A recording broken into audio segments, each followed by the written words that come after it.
Mackenzie Dern. Guys, what'd you think? Who won that fight? I mean, I just want to know what you think, because numbers are very deceptive when it comes to fighting, right? I think we all collectively watched the match, and I think we all collectively needed Bruce Buffer to get in there and tell us who won. Is that fair? I mean, what I just described, does that describe you? Or did you think Mackenzie won strongly? Did you think Mackenzie lost strongly? Now, let me tell you, 5 rounds is a long time to watch a fight. It's a long time to watch a fight that you didn't anticipate to fight, in all fairness. And I think that some people looked away partway through. I don't think that the viewers were fully engaged. This is what I think, because there was a massive pushback saying Mackenzie should have won the fight, Mackenzie was robbed.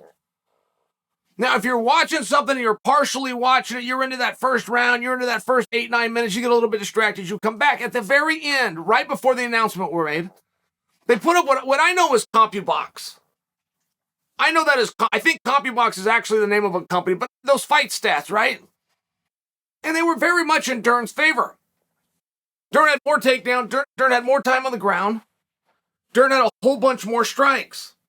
And by those numbers, it looked as though Dern was going to win the fight. Now, I wasn't positive that that's what my eyes saw, but I could live with it.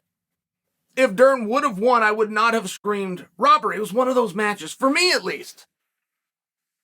So Dern loses the fight, and there was a massive pushback. I think that it came because of those stats. That's just what I think. But I'm sharing, I'm asking, I'm hoping to get a little dialogue going here. Look, I was against the Mackenzie Dern movement when it first started. I mean, I just didn't think that she had what it took. I didn't think she was going to be able to come over with those grappling skills. I was a little bit resistant, but then she started taking on better and better competition. And she starts flashing that smile, and she starts moving up the card. All of a sudden, you find Mackenzie Dern in 5-round contests. Now, nobody will ever go 5 rounds and have me give them a hard time. It's a very rare group that actually can do unarmed combat for 25 minutes. So as soon as she entered that club, I started looking at her differently. And I don't really care if Mackenzie's winning or losing. I still have changed my mind about her. I am very impressed with the competitor. I'm very impressed with the way that she shows up. And she has really spread it around in terms of she's taken on athletes from every style there is. Striking heavy, grappling heavy, mixed martial artists, well-rounded everywhere. She's taken them all on. I never see her back down. I never see her giving up. I never see her getting frustrated. I never see her stomping on herself. I see her get hit, but I also see her protecting herself. I see her chin down. I see her hands up. I mean, those are the basics, right? The fighters that are going to annoy me, they get beat. They can't figure out why they got beat. Well, how about because your chin was up and your hands were down? Which is what you're literally taught on your first day in fight practice, to keep your hands up and your chin down. When fighters can't do that, it's annoying. She does all of these things, and she does them very well. Mackenzie really does do them very well. This isn't the first time that I've seen her come in second.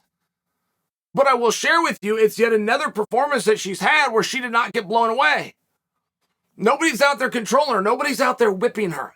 Back when I was in college, 2 guys in town. Now, I was a black belt when I was in college, okay? At 18 years old, I was a black belt in jiu-jitsu. I had never been to a day of jiu-jitsu. I was told by Mark Schultz that as soon as you're tough enough to wear the black belt, you're a black belt. As soon as you're willing and ready to step in there and compete with other black belts, you're a black belt. This was mentioned to me, so all of a sudden I declared myself a black belt. I get down to Eugene, there's 2 guys down there. Ryan Kelly and Harold Utterback. These guys' names. Now, they got a purple belt, but they're the only guys in the entire city that even do jiu-jitsu. So they have a purple belt. I'm a black belt. They find out I'm a black belt. They asked me if I would like to work out. I did. Wasn't close. These guys are stretching this and choking that, and they're showing me these different positions. Okay, wow. Really opened my eyes, but I remember these 2 guys, and how come they were the only guys in town that had these skills? Because they would fly to Arizona every other weekend. Every other weekend, they would travel 2 states away to Arizona, and they would do workouts just over the weekend. They get on Friday for a Friday night workout. There was like some kind of an open roll on Saturday. They fly home on Sunday. But a couple of times a month, they were going out there and they were training with a guy called Megaton. I didn't know if that was like a foreign name and the dude was named Megaton. I didn't know how that nicknames were really popular within the Brazilian Jiu-Jitsu athletes. And I said, well, what's his name? And they told me one time, Wellington Megaton. So why do they call him Megaton? He said, because he only weighs 160 pounds, but when he's on top of you, he feels like he weighs a megaton. I just remember this, right? I was 18 years old. I remember this. I get a lesson in jiu-jitsu from these two guys that were purple belts and only getting to work out twice a month. But that was more than anybody else that was around. And I remember this story about Megaton. You're not going to forget a name like that. And you're not going to forget this story, right? He's 160 pounds, but he's on top of you. He feels like he weighs a megaton. You're just not going to forget that. Not to mention when two of his students kick your ass and you're telling everybody you're a black belt. You're just not going to forget that. Well, fast forward, that's Mackenzie's father. Yeah, that's Mackenzie's father. And I think that that's a great story. I think that that's very interesting. Not to mention they've humbled themselves to go and learn from other people. Jason Perillo, by example. And as I was complimenting Mackenzie that she understands range, she understands 1-2, she understands defense. If you ever work with Jason Perillo, I have never seen anybody, whether it's for a day, whether it's for a training camp, or they started their whole careers with him, I've never seen anybody cross paths with Perillo and not have an absolute basic understanding, entrenched in fundamentals of boxing.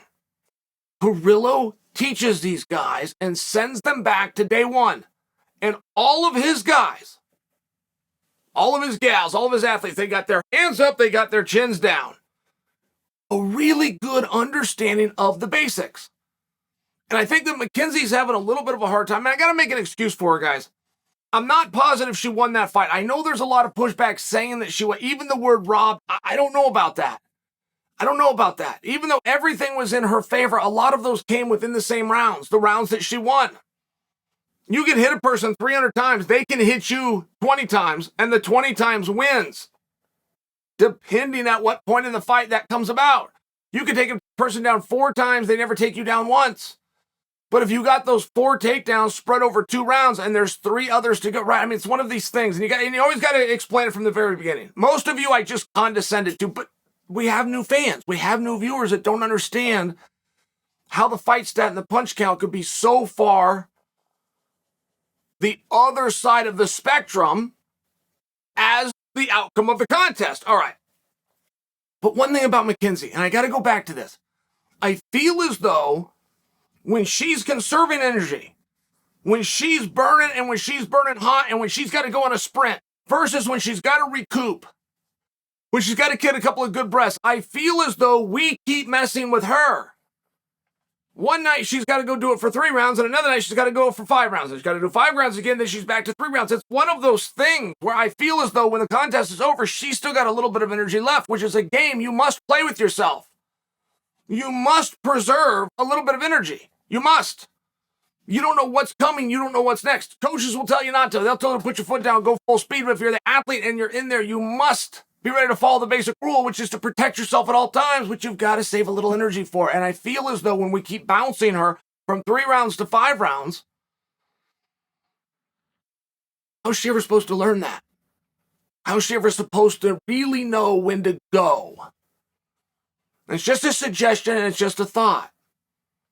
Whether you think she got robbed or you think that the outcome was fair, I think we can agree it was a good fight. I think we can agree that both athletes fought really well.